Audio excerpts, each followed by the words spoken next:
So, hello, my name is Mordred Viking, and I'd like to welcome you to this stream, where we are going to be trying out Flashpoint, which is the new update for Battletech. This is still in preview.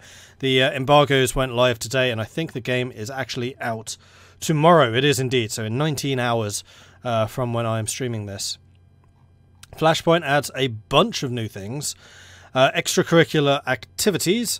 Petty squabbling of political rivals takes a deadly turn when civilians are caught in the crossfire. Will you escort them to safety at the risk of your mech warriors and their mechs, even if they can't pay? Criminal Minds. The routine capture of Criminal Syndicate's warehouse uncovers the resting place of an ancient battle mech. Will I share this information with my employer or keep the mech for myself? Headhunting. The Zhao twins are a thorn in the side of your employer, and it's time to terminate their command. But when their forces are routed and siblings flee in two directions, you need to choose which commander and which unique salvage you'll pursue. New battle mechs. Expand your mech arsenal with the armor-piercing power of the Hatchetman, the speed and versatility of the Crab, and the battle computer-equipped Cyclops. New encounter. Target acquisition in a exciting new mission type that challenges you to put your light and medium mechs to the test. Take control of 3 locations to triangulate fire on the enemy installation before time runs out. And take new biome. Take the fight in all new lush tropical environments, but watch out for the spore clouds or use them to your advantage. Battletech's first ever expansion adds a new gameplay depth and over 30 hours of content to the mercenary experience, including Flashpoints. High-stakes branching short stories that link together mercenary missions, crew conversations, special events, critical choices, and rare bonus rewards to make Battletech's endgame and career mode gameplay to the next level. Okay, so that's going to be a slight problem, because I don't have any endgame saves. Flashpoints embroil you in the feuds and machinations of the various great houses of the Inner Sphere, and are designed to keep even the most hardened mercenary commanders on their toes. In addition to narrative twists and turns, some Flashpoint stories feature consecutive deployments in which players cannot repair or heal between missions, while others feature infiltration contracts that restrict the tonnage of deployable battle mechs. Okay, so I guess we'll just dive in and see exactly what is available, because most of this does sound pretty end-gamey. So let's just load that up. So this is the other thing that I noticed, like on the load screen, it says that Flashpoint has been installed. We've got that access to that. Then in the summer of next year, they're going to be releasing Urban Warfare, and then to be determined a 3rd expansion following that. So interesting. Urban Warfare, more close quarters stuff in cities, I guess. I wonder if verticality is going to be more important there, like jumping up skyscrapers and things like that. Maybe even indoor battles. Kind of interesting. Though battle mechs are so huge, they're going to be like the size of many buildings. Didn't I play the base game on Steam for a bit? Oh yeah, I have. On stream, even. I actually played a fair amount of it. Just pour myself a drink, and then I shall double check to see how many hours I have in this. So in base Peggy 12. Battletech, I have got, okay, so I'm going to say there, 27 hours.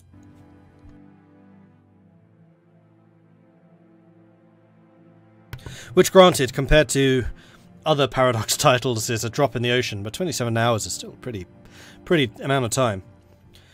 So, we could try a skirmish. That would at least allow us to try some of the new Battletechs themselves. And career mode, I feel, might be new. The campaign is the usual one, where you're fighting for that noble house and you're a mercenary. I feel like career is different. I think that career is you're in the entire map, and you start in a random sector, and you are just playing as a complete mercenary. You have no links, no affiliations, nothing. You start out completely unattached, then depending on who you do missions for and that type of thing will allow you to basically build up your contacts and your contracts.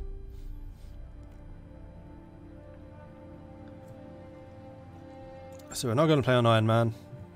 Parts for Mech Assembly 3, which is actually the minimum, so you could increase the difficulty really quite substantially.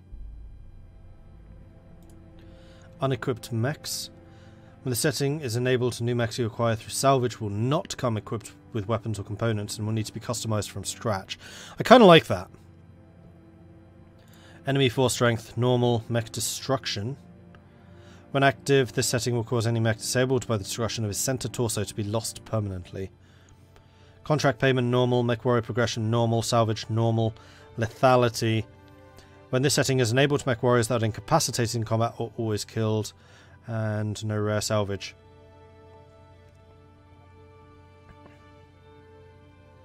If this is enabled, then only basic items will be found. Now, I quite like the idea of everything being found. Is this what happens when the synthetics win E4? Yeah, pretty much. Alright, let's start with this. So this is a fairly normal startup, I think. Except for the fact that you start completely unconnected. And the other big difference is you don't get the massive payouts from the campaign missions, which were usually a way of kind of keeping yourself going, and then the side missions were just kind of a handy bonus. While in this, the side missions are the whole game. So the more of these side missions you do, the more money you'll earn.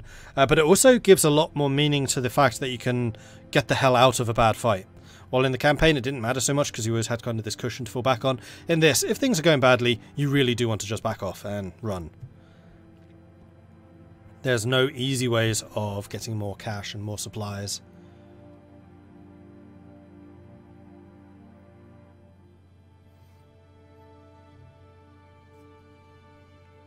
And I think you start with the Argo in this. Though, most likely with no upgrades. Apparently the Commander progression has changed as well. I'm kind of curious to see how that's changed. I'm somewhat surprised that they didn't mention any of this stuff in the blurb, because to me that's the most interesting bits.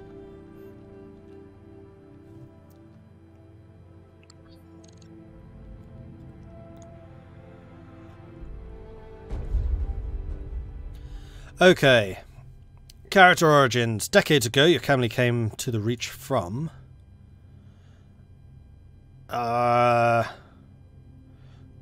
Free Worlds League. Okay, so your location probably determines where you start. None of this means anything to me. I just like the sound of the Free Worlds League. Sounds kind of cool. Until the day after your 16th birthday, when... And then these do give you different stats. So, piloting guts, tactics guts, gunnery guts, gunnery tactics, and piloting and tactics. So I do tend to like putting my main character in the big stompies, which is usually guts and gunnery.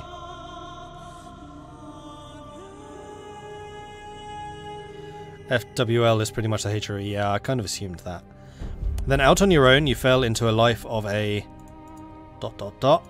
And then these are just single bonuses.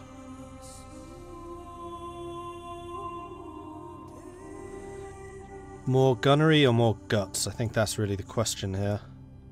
Also, I suspect that this is going to determine where you begin.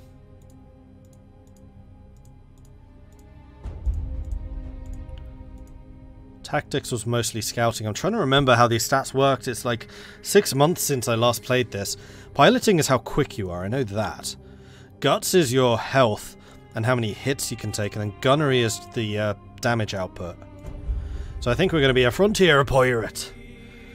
So we'll start with a gunnery of 3, piloting of 2, tactics of 2, and a guts of 4. And then we will also change ourselves. Our call sign is going to be the Viking, naturally. First name, Mordred. Last name, I actually tend to use Adelaw as my last name, going back to MMOs. Before that I used to use Proudmoore until everyone started associating it with Warcraft. Which was so annoying, because yeah, fine, I stole it from Warcraft 2. But that was Warcraft 2, that was not World of Warcraft, and then when I started walking around with the surname Proudmoore, I was like, oh, you're a WoW player. No, I don't actually like that game very much. My main beef with World of Warcraft is ever since World of Warcraft is so popular, they stopped doing the RTSs! I know they're remaking Warcraft 3, but I want a Warcraft 4. I am going to be a he. Oh, there it is. And this guy is looking suitably Viking-ish. In fact, I don't think you could get much more Viking than that guy. No, this guy definitely. Oh, and you can even customize it further. You know what? I kind of like that. The scars and everything. So do you have play RTSs? Not recently, because there haven't been very many good ones. I'm not a huge fan of... Okay, so my problem with RTSs is they've all gone to micro-heavy rather than macro-heavy. So games like Age of Empires were all about building up a decent economy, and your micromanagement didn't matter as much as kind of the overarching strategic view. While games like StarCraft is all about the special abilities of individual units. I don't like playing that way. I much prefer the macro level. Which is why I've kind of transitioned further into grand strategy, I guess. Let me just move that up. Let me move my water glass over there. Notifications. And then the preview. Okay, good. So, Mordred, Adalor, which means noble, noble law. And we are Viking. Seems reasonable. A mercenary's career. You have everything an industrious mercenary commander could want. A crew of talented misfits, a lance of ancient battle mechs, and a derelict cargo ship to call home. It's one thing to finish a mission in one piece, more or less. But it's another to keep your mech warriors happy and healthy, your mechs patched up and ready for action, and your balance sheet firmly in the black. As the rumours of another war of succession intensify, the Mercenary Review Board announces new evaluation protocols to assess the mercenary companies of the periphery, with a score. And there it is, the Argo. Vikings Marauders. And there is a time limit, so you're only playing for 1,200 days, and the goal of the career campaign is to be #1 in the entire galaxy. Can you raid in this game? Wait and see. So, we have financial report in 30 days, at which point we will need to pay our people. I guess the first thing we should do is check up on the mech warriors, see who we've got. So there's me, Viking, who is definitely the frontline guy. I'm also the best shot. 3 of the other guys are faster, and this guy is a 4 tactics, so this is going to be the scout. So Tracker's the scout.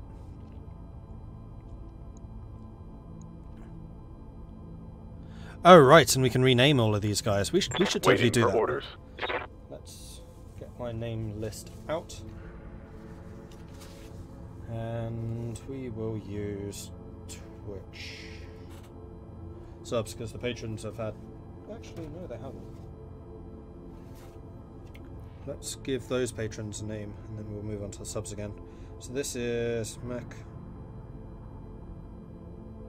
Battletech, even. And it's called Flashpoint. And first of all, we're going to have Grumbuskin. Oops, that was surviving Mars. Gotta get this paperwork right. It's all part of the bureaucracy of being a Viking. You've got to get the paperwork down. This is mostly just to make sure that everyone gets a chance to see their names appear. So Grumbuskin is going to be Architect.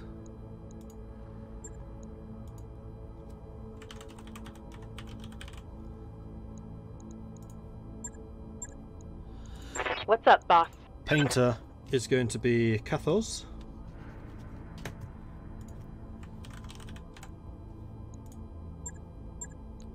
Commander. Tracker is going to be Arachnos.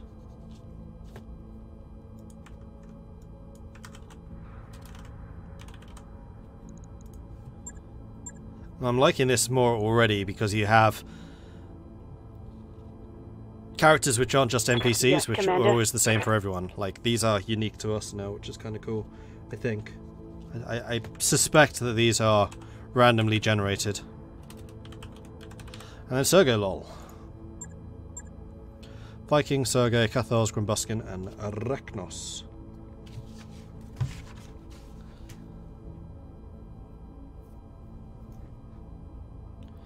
I'm also waiting for the clans. Bought the original game to support them, but now they have to give me my plans before I buy more. I have no history of Mech with the Mech franchise, so I'll take whatever they give me.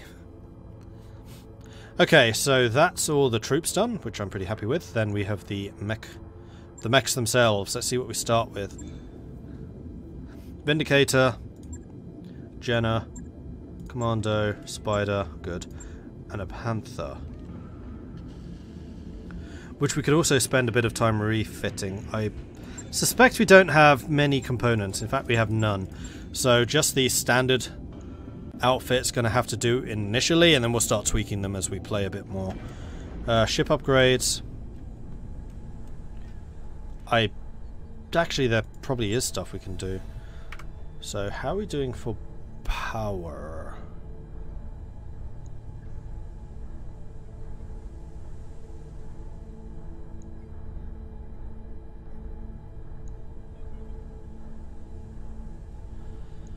So yeah, the gold is what we have already.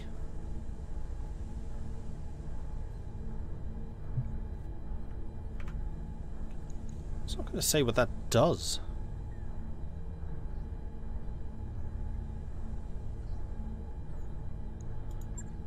Oh, unless some of these have like a requirement. Require structural repair. Okay. So structural repair just lets us get more stuff. Habitat pods would increase our barrack support. Repairs and refit gives us more tech points.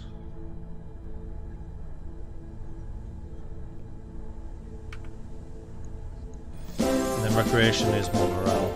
I think we'll probably go for the tech points. It's expensive. Roger that, Commander. I'll get the crew moving. But we'll start on it. It's fine. Aristide, thank you very much for the 1 year of Twitch subscriptions. That's absolutely amazing. Thank you so much for that, Aristide. I really appreciate that. That's awesome. Any interest doing the first part of StarCraft 2 campaign? Not really. I did, however, just buy Age of Empires HD, so we'll see about that one. Navigation would allow us to see everything where we can move to, and then the hiring hall is to get more troops, and contracts would allow us to see... Right, contracts is what we're going to need to do, because contracts will show us where stuff is. And this is how we make our money.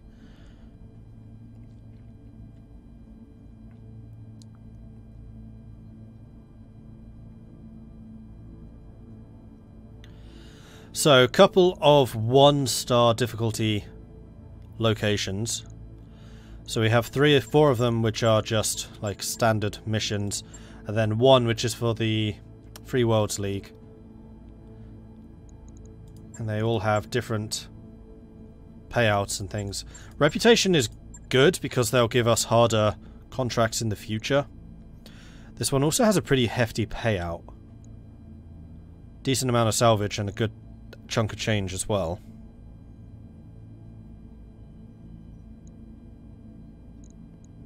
Let's take a look at the star map just because I'm curious. So this is where the game really differs from the campaign. Is you are free to go to any of the locations on the map. So there's actually... I remember the map being bigger than this.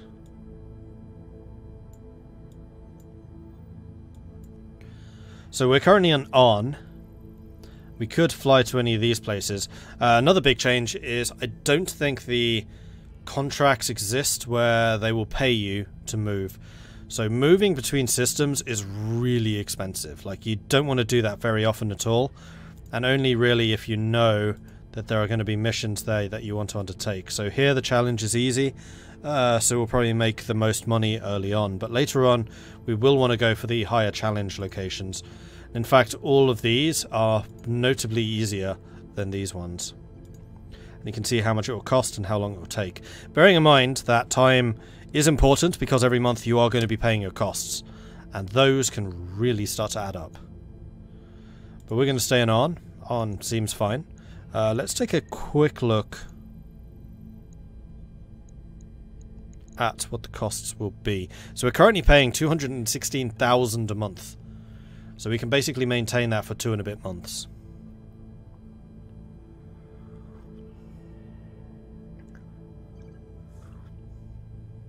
This can actually be a struggle if you set the payouts to be lower. Yep. Do I have Age of Mythology? I've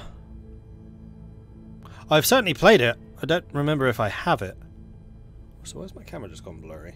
Hello? I have you set to permanent focus. It shouldn't have happened.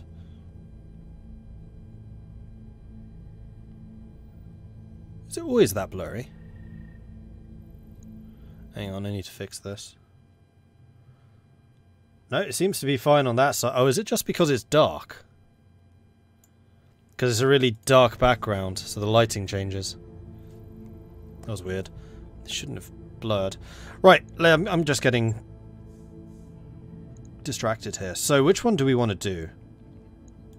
I mean, I'd really like there to be a half difficulty, just so I can remember how the hell this game works. Although I think I've got most of it still. So we have an assassinate, defend base, battle, defend base, assassinate. So assassinates would be completed if we just take one enemy out. Defend base is defensive, and I guess there's a defensive location that we need to defend in case it gets blown up. The other one we want to look at is the climate. So this being an ice world is really good for us, because it means that we're very unlikely to overheat, while the new tropical worlds are probably quite likely to overheat. In fact, all of these are nice and cold. I'm just going to do a straight up battle. We'll do the 399,000, 2 bits of salvage. Does the voice sound desynced from the picture? I don't know, does it? Assassination missions usually have the target being a better mech, so it's great for salvage.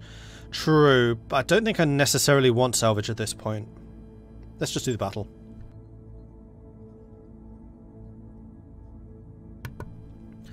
And this is against local pirate organizations, which I'm perfectly happy to piss off. I think I'm going to keep the money and salvage the same. Winning this will cover my monthly cost. So anything after this is technically profit. Minus damage and stuff like that. Right, so this is where the questions begin. The Vindy is definitely the most tanky beast that we've got. So the Vindy is going to go there, and it is going to be piloted by yours truly, because I am the most gutsy, and guts gives you more hit points, I believe. Do we have any with jump jets? The Panther does, the Spider does. And so technically does the Jenner, though I seem to remember the Jenner overheats very quickly if you use those jump jets a lot. So I think the Panther is going to go to you, and this is going to be done by the high piloting, high tactics. You are going to be my scout. Although actually the commando, hang on, movement 6 pips, Panther, movement 5 pips. I might actually put you in the commando.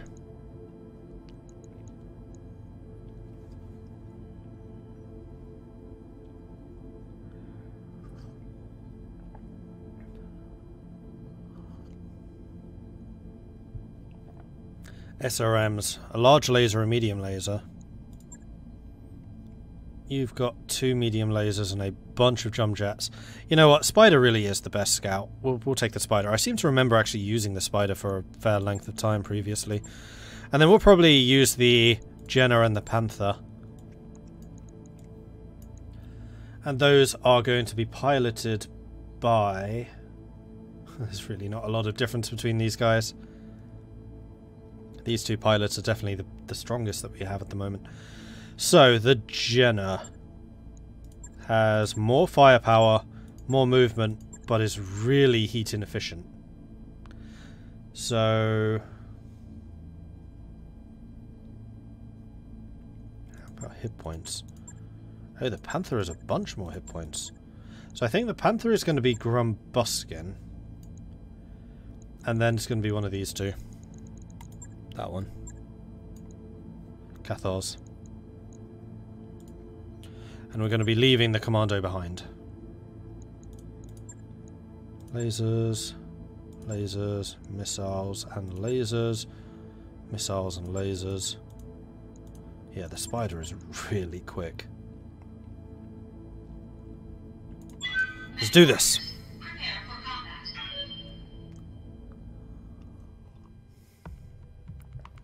Hey, Fred. Apparently you can be a pirate, but they said it doesn't have any benefits as everyone just hates you. I like the Panther early on for the PPC. True. The problem is with the PPC is you have to hit with it. And if you're on a low energy efficiency craft, then doing that can sometimes be a little bit difficult.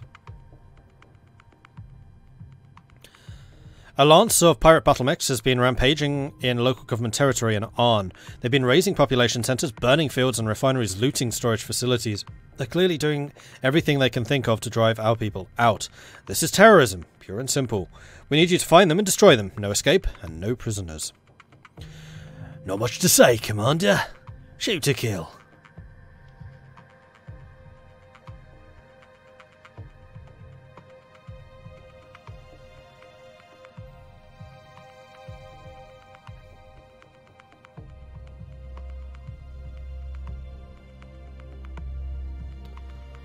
Oh yes, the loading screens. There's quite a lot of loading screens. I'd forgotten this aspect of the game.